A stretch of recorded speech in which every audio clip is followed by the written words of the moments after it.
Et si on se penchait sur un code de justice si parfait, si exigeant, qu'il demande une impartialité totale, même contre soi-même, ça sonne comme une utopie, n'est-ce pas?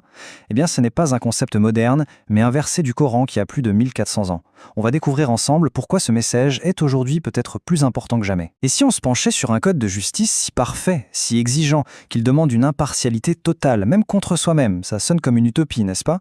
Eh bien, ce n'est pas un concept moderne, mais un verset du Coran qui a plus de 1400 ans. On va découvrir ensemble pourquoi ce message est aujourd'hui peut-être plus important que jamais. Voilà les mots en question. Mais attention, ce n'est pas juste un commandement religieux parmi d'autres, non. La portée de ces mots a été reconnue et même mise à l'honneur par une institution assez surprenante, une référence mondiale en matière de loi et de droit. Et oui, Harvard, rien que ça. La faculté de droit de Harvard décrit ce verset comme l'une des plus grandes expressions de la justice de toute l'histoire.